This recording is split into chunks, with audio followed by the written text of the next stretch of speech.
Hello, everybody. You are all watching the 570th episode of Dr. KK's Medtalks. Let's have the headlines for the day.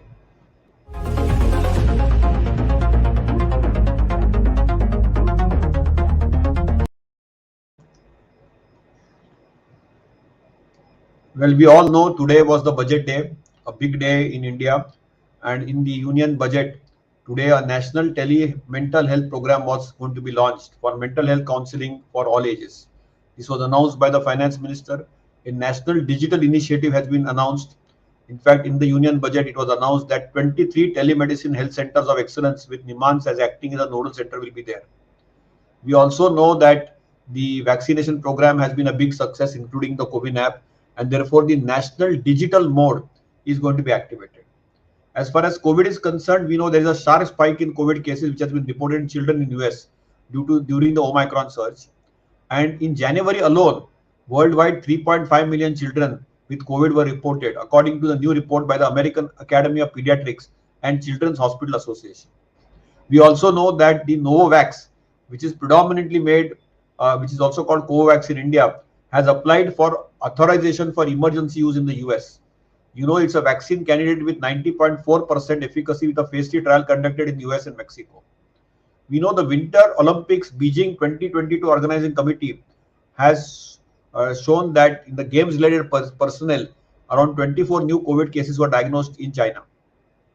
And you know that the biggest problem we are facing with COVID is, as per the new WHO report, tens and thousands of tons of extra medical waste from response of COVID pandemic have put a pressure on the healthcare waste management systems, threatening human and environmental health, exposing a dire need to improve the waste management practices.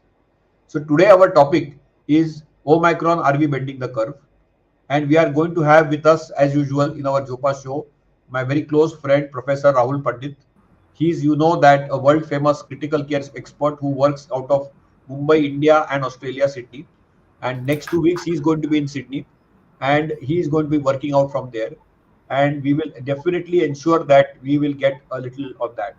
So, as we are talking today, clearly the geographies across the world, we are seeing Omicron at its peak. Some places it is receding, some places it is, rising, and some places it is at the peak. Mumbai, Delhi, clearly it is declining. Maharashtra, some parts are at peak, some parts they are on the decline. Rest of India, similar pattern is seen. So it's a very heterogeneous, cluttered mix which we are seeing. And we are seeing that different types of restrictions, some of them are being put, some of them are being removed. But the fundamentals still remain the same. It is vaccination, air ventilation, as well as the masking. Those are the three curves. So let us hear from Dr. Rahul Pandit that we know that the numbers don't matter anymore. The absolute numbers don't matter because the testing strategy has changed.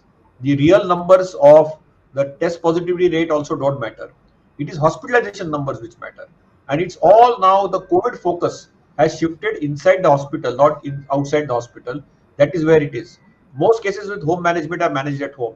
So, Dr. Pandit, what is your perspective about this whole hospitalized Omicron? Are we bending the curve there? Good evening, Professor Sachan Joshi, my dear friend and elder brother, renowned endocrinologist, face of Maharashtra Task Force, the Padma awardee, and extensively published in various aspects of medicine, especially in endocrinology, diabetes, metabolic syndromes, and obesity. Sir, I completely agree that we've had a very different approach in this third wave of Omicron predominantly. We've not looked at our traditional aspects of gauging the severity of the pandemic, which have been looking at the test positivity rate, or looking at our mortality rate, or looking at our overall R naught number. What we have looked here is that we have looked at our hospitalization rate, oxygen bed utilization rate, and our ICU rate. And of course, mortality continues to be our main aspect of actually looking, because we want to make sure that we don't lose lives in this third wave. We now know enough about COVID-19 so that we should be able to save lives and not lose lives from here on. I think what is most important and very crucial to understand is that with all of this, the hospitals are not full. The hospitals are hardly having any admissions. Majority of the patients who are actually coming positive are patients who are incidentally COVID positive. They don't have necessarily the bad lungs which we were associating with the COVID-19 as such. And our hospital rates, our oxygen utilization rates, and our ICU rates are much, much lower. In fact, if I was to compare from the first 2 weeks of January to the first week of February, which we are in now, the rates of hospitalization have come down significantly, and I think that's what we need to be aware of. That doesn't mean that the COVID has gone away. That doesn't mean that the threat of having another problem goes away. But certainly, it gives us a significant amount of relief that our healthcare infrastructure is not stretched. People are still ill, people are still getting COVID, but the healthcare infrastructure is not stretched. Sir, I think there are these couple of things which people are still a little bit confused about, and the confusion is still ranging from how many days this COVID timetable for Omicron is, and those patients who are becoming sick and getting into the hospital, how bad is the other variant, the Delta variant predominantly, which is it still predominant in the some parts of the country, or is it now completely replaced? Because I read a article the other day that almost 98% of the cases in US are now Omicron. Is that the case in India as well? So I'll take your second question first, Rahulji. It is true that in US only 2% of delta or other derivatives remain. In India, that is not the truth. In Tamil Nadu, in South India, in Maharashtra, in Northeast India, in Bengal, a good 10 to 15% is delta derivatives or some others like kappa. It's very much there still. But also Omicron is having three sublineages: BA1, BA2, and BA3. Both of them have different behavior, BA1 and BA2. And now there seems to be a race worldwide which is better, BA1 or BA2. BA2 may be more transmissible, but we still don't know how bad this is. One thing is clear cut, that if you are above 50 or 60, if you have underlying comorbidities, or if you are unvaccinated or behave like that you don't mount an immune response, or you have underlying disease like underlying lung disease, underlying heart disease, underlying kidney disease, underlying liver disease, any organ of your body is diseased, you are likely to land up in a hospital and likely to land up in a person like Dr. Pandit's hands in the ICU. That is clear cut. So that data, I don't think anyone has a doubt about it. So that part is very clear, that yes, Omicron is prevalent. Delta is still very much there. The proportion of Delta is shrinking now. In north of India, probably it is more than 95%. So in Delhi, etc., it's probably more than 95%. In Mumbai also, probably it is more than 90-95% now. Gradually, in another month, it will all be 98-99%. So one thing is very clear cut, as the time is going, clearly the Delta is vanishing and Omicron is taking over. Within Omicron also, we are having BA1, BA2, and BA3. BA2 now seems to be the high order strain. Most disease is less severe, but if you have an underlying illness, if your immunity is weak, or if you have an immunocompromised states, or you are, behaving like unvaccinated people, and or if you are senior citizens, you are red flag at risk. So clearly, that is clear cut, Rahulji. So Rahulji, I have two, three simple questions for you. The first question is from Krishna Kumar Mishra, that now after Omicron, as it is decreasing, how long we have to follow COVID appropriate behavior? Because UK, everything is open now. And the other thing which is a question which Anil Taneja and others have asked is that, we are so confused, 5 days, 7 days, 10 days. So what do you tell your patients? Because we also know on the 5th day or the 7th day or the 10th day, we could still be positive and transmitting it to others. So, how can you clarify that second confusion in the minds of people? And are we going to follow the British way, or I think it's a little too preposterous to do that? Sir, I'm going to actually repeat what we have discussed before, and you have very clearly, in your words, mentioned it on some other forums. I'm actually going to just pick up those words and say that we need not have to learn anything from UK or US. In fact, whatever they have done, many times in the last 24 months, we have seen that it has boomeranged back on them. Every time they have relaxed and made up relaxations to certain extent to just please the people, many times we have seen that the cases have increased quite certainly. I think we need to be still very cautious. we need to still have the economy should certainly open up. I have no doubt about that. But the personal restrictions which people have got, self restraint which people have got, needs to continue at a very high level still. And that self restraint contains three important aspects. One is your double masking when you are stepping out of the house. Two, when you're stepping out of the house, you need to think for yourself that do I need to really step out of the house? And three, when you go in a place where it is closed, give some importance to the air ventilation aspect, which you so beautifully explained in the last med talk. That air ventilation is so very important. So I think Krishna Kumarji, we need to continue these three aspects: masking, do step out of the house only when you require to be stepping out of the house, and when you are in a closed confined environment, give some thought to your air ventilation. The second question: how many days should we be isolating ourselves? Well, the WHO and the CDC guidelines had brought down the time almost down to 5 days. I think for an asymptomatic patient who is tested positive, or for a patient who is mildly symptomatic, 7 day quarantine and eighth day coming out of the quarantine is fine, but continue to wear mask for another 3 to 4 days at least. That's the bare minimum which they should be doing. They should not be spreading around the virus. So let the 10 days go by. Let the 10 days go by. In fact, my standard advice is yes, you can come out on the 8th day, but continue wearing mask till the 14th day, even at home, so that your loved ones are protected. That's one. For people who have moderate disease, I think 14 days quarantine is very important. And people who have severe disease, obviously they are in the intensive care unit, so automatically they get a 14 days quarantine. We have the 17 days protocol for them, and that protocol has not changed. So for only mild and asymptomatic, it is a 7 day protocol. But on the erring on the side of caution and precaution, you should continue to wear a mask for another 7 days if you can. Sir, there are questions regarding vaccine. I have at least 4 or 5 patients who I know who became positive, and then as soon as they became eligible for a booster dose, they went and took a booster dose within the first 2 weeks of becoming positive or 3 weeks of becoming positive.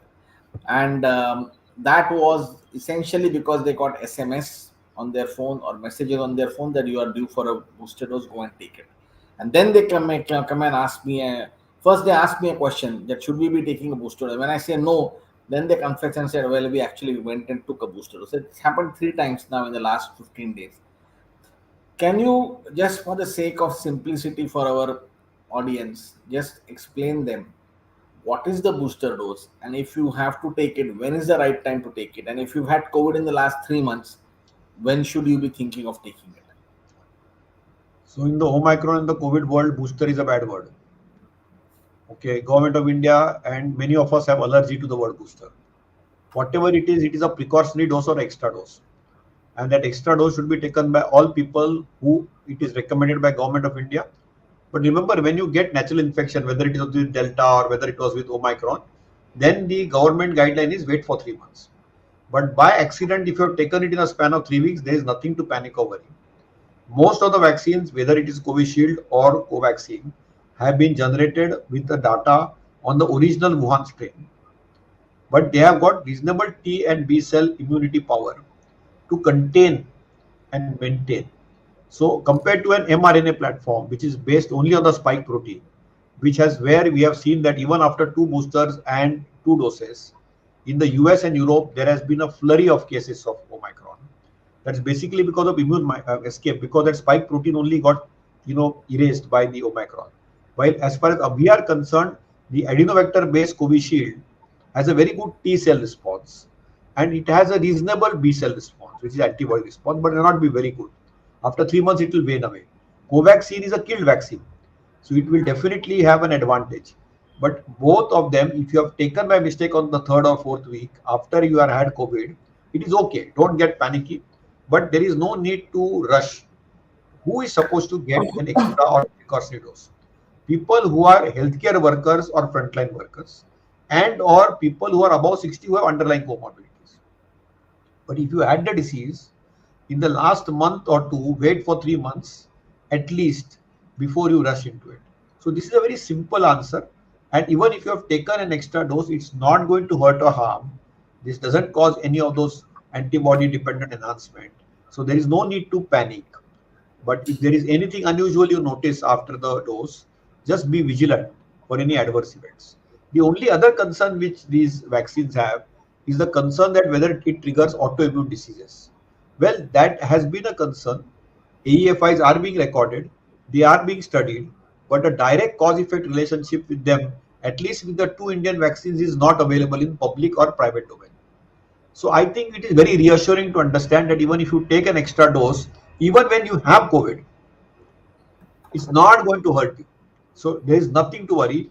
Eventually, it is going to take care of you, and there's going to be hybrid immunity built. So you'll have natural and vaccine induced antibodies. It will only exponentially go up. So I think Rahulji, you should not get panicky about it. So Rahulji, I'm going to Absolutely. ask you a couple of questions. Ritu Matta has asked a question.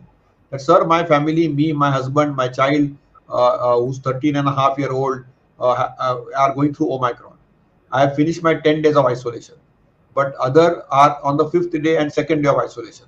So if I am taking off them, do I have a chance of reinfection? Very good question. Then the Jyoti Kalappa is asking a question. What if one has been asymptomatic with Omicron? When is one eligible for a booster? So again, that booster thing keeps coming up, and this is how things are asking. So let's answer this question. I think the first question is very relevant. This is happening in every family. That somebody's on day 10, somebody's on day 5, somebody's on day 2. So the day 10 person doesn't understand what has to be done. Correct, correct. So we one needs to understand that when you are infected with Omicron, the chances of a person getting reinfected within a few days time or a few weeks time is highly unlikely. There has been no reported reinfection case in literature in India, at least. There have been some reported reinfections which have come across from the world, but in India at least I have not seen that. But for the again, we have to use our common precautionary measures. If you are caring for your husband and son, or a child, please make sure that you are wearing a mask and they are also wearing a mask. Fact that if it is an Omicron, all of you are probably mildly symptomatic or asymptomatic. Go through your isolation process in the same way as you would normally do, but wearing a mask. The chance of infection are very very unlikely. It is not likely to happen. Jyoti ji, if somebody is asymptomatic and goes up and takes the additional dose, it does not matter. I think that's what Professor Joshi just mentioned some time ago. In fact, I wanted that question to be clarified, and that's why we asked that question. That even if you've taken it by accident, because you knew you were positive, nothing is going to happen. And here you are asymptomatic, so you're probably not even aware. I think so many of us would have taken up that additional dose without being actually aware that you are positive or not. So I think it's nothing to worry about. Let's not lose our sleep over that. The precautionary dose is meant to help us, not to harm us at all. It's not going to harm us in any way.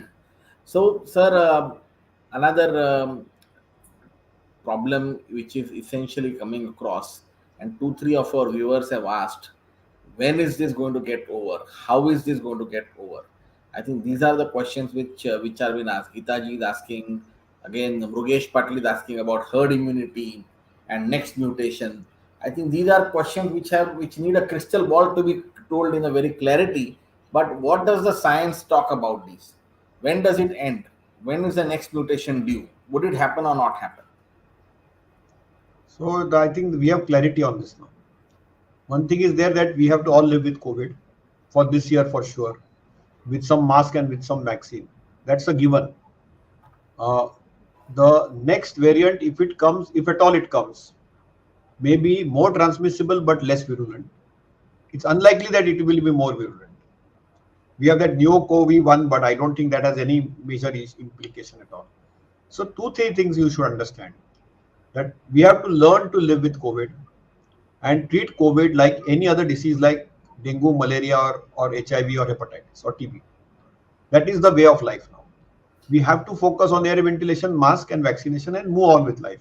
Our educational activities, entertainment activities, economic activities, they all have to go on now. We have to live with COVID. That's the first thing. When will this Omicron wave end? As far as India is concerned, my reasonable suspicion is by 15th of March, we'll be out of the woods across India. There might be little up and down. Can it come back again? Yes, you can have small infections coming up again. Will there be new variants of concern? Possibility cannot be ruled out. But the likelihood of this disrupting our lives is lower and lower and lower. So with every passing wave, the disruption possibility will go down, but the disease in different formats or different avatars will stay. So the first avatar was a very deadly avatar. We have no medicines, we had hardly got any tests, and we had a mortality of around 2%. The second avatar hit hard, went into the lungs. In places like Delhi, mortality was 2 to 4%. In places like Maharashtra, it was 1%. This avatar has come and swept everybody. Everybody who had COVID, who had taken vaccines, who have not taken vaccines, everybody got it. But mortality is only 0.2%. So ultimately, two goals: zero COVID deaths and zero severe disease. That's our goal. Difficult to achieve, but and protect the vulnerable. So live with COVID. Mental health is important. Today also in the budget they have said it's all about mind. The virus in the mind, the fear, the stress, the uncertainty, that all has to go away. So I think it's very clear. Rahulji, very, very clear on this. Herd Yes. immunity and endemicity are narratives. The science behind them emerges only to be shown wrong. So, new variants can come. We have to be ready to live with COVID, but likelihood of death with COVID and severe disease with COVID is going to get more and more extinct, is the way to go. Rahulji, 2, 3 quick questions for you. Yes, sir. Okay. Children who are very young, do they need to wear an N95 mask? Okay. And the other thing is that, Preeti Wakode is asking a question. If persons are not infected by any variant of corona and they have taken 2 doses of Covaxin, are they more prone to get any other variant or infection? And final question, Kritika Chaudhary is asking is, do we still need to do yoga, pranayama? Does it really help in COVID? I think yoga and pranayama, you with your research, you should be giving that answer. I will give the first and second one. Do kids of 6 and 7 years need to wear N95? Actually, it's not necessary. So N95 is a very good mask, but practically, if I look at a 6-year-old kid, he is not going to tolerate an N95 mask. But there are 2 or 3 reasons. Not it's just that it's difficult to breathe. N95 mask actually makes you a little uncomfortable because it ties very tightly around the head. It sort of fits very tightly around your face, and it is necessary for people who are frontline workers and who are healthcare workers. So kids are neither frontline workers, neither healthcare workers. So the kids can have two masks in the public. If they can wear two surgical masks in the public, that would be good. If not, at least one mask which is proper fitting for their size is important. The second question was about if a child is infected after first dose, when should he go for the second dose? I think Viva Tiwari ji, it's exactly the same as adults. You need to wait for at least 12 weeks if you can. It is 8 to 12 weeks. You can go across and take the second dose, provided your child is eligible. And at the moment, the eligibility is starting from the teenage group, not below that. So we need to be clear which age group the child is there, and accordingly you can go and get the child vaccinated. Kritika ji's question, sir, I think you should answer. That should be the last question for the day. How yoga and pranayam help if you have COVID? So I think yoga and pranayam definitely help. They definitely improve your lung capacity. They keep you healthy in winter times. They reduce pollution related lung diseases, allergy related lung diseases. So it definitely help. And there's a lot of hype around a nasal vaccine. Definitely it is going to be a sterilizing vaccine. Somebody asked that question. So clearly we have to learn to live with COVID. Yoga and pranayam is overall good for all health, whether it is a communicable disease like Omicron or flu, or whether it is a non-communicable disease like asthma, COPD, diabetes, hypertension, heart disease. Everything is helped by yoga and pranayam. See, remember there are some steps in it.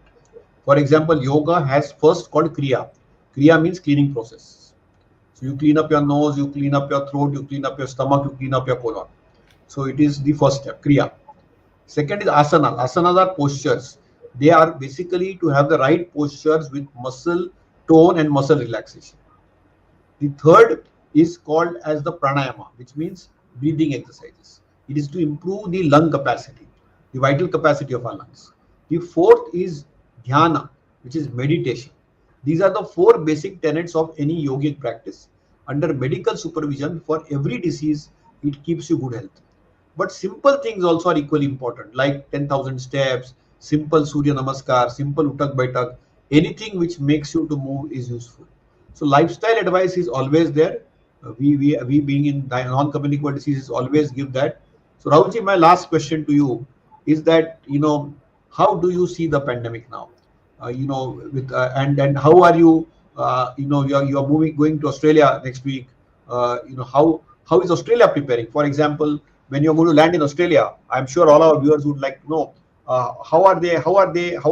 It's one of the mature countries in COVID, is what has been documented. Look east, they said. When you're talking of COVID, don't look west. Don't look at UK. Don't look at Europe. Don't look at.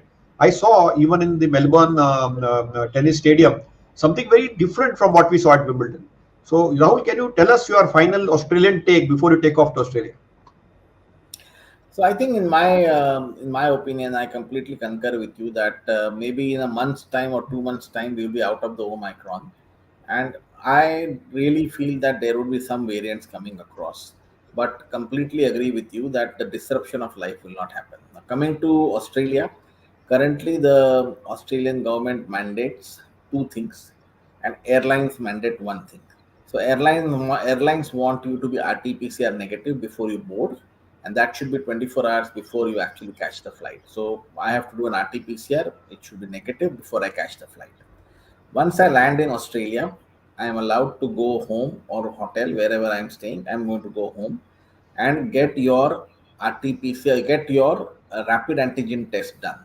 And the rapid antigen for all passengers who have come from abroad has to be done within the first 24 hours. If it is negative, you did not do anything, you just continue. On fifth day, you repeat another rapid antigen test, and if it is negative, you don't need to repeat anything after that. But you are allowed to go out after the first rapid antigen test in public, but not in old age facilities and not in healthcare facilities. Indoors, you have to compulsorily wear a mask. Outdoors, there is no compulsion to wear a mask, but people who have been advised to wear a mask, and trust me, a lot of them actually do wear a mask outside. They don't violate that rule that much. Whereas Australia is a sparsely populated country, even densely populated cities like Sydney have got enough open spaces and stuff. You rarely would see people congregating in a closed environment except for pubs and stuff, and those have been severely under restrictions in terms of what they can offer and what they cannot offer. So you are right, you need to look at east rather than the west. You need to take up the good practices from there, whether it is UK, whether it is Australia, whether it is South Korea, whether it is Japan, Singapore. I think these are the countries which have had a little different thought process than the Western countries, and Western countries have all the time relaxed it, I think, a little bit early, and then they had to go back and put the restrictions on. With this, I said thank you very much for joining, for allowing me to join on the show, and thank you very much, viewers, for all these questions. And we would continue this show next week as well. I will be happy to join up from Sydney. There is a time difference; it will be around midnight there, but I would love to come back on the show with Professor Joshi and be with you guys. Thank you very much.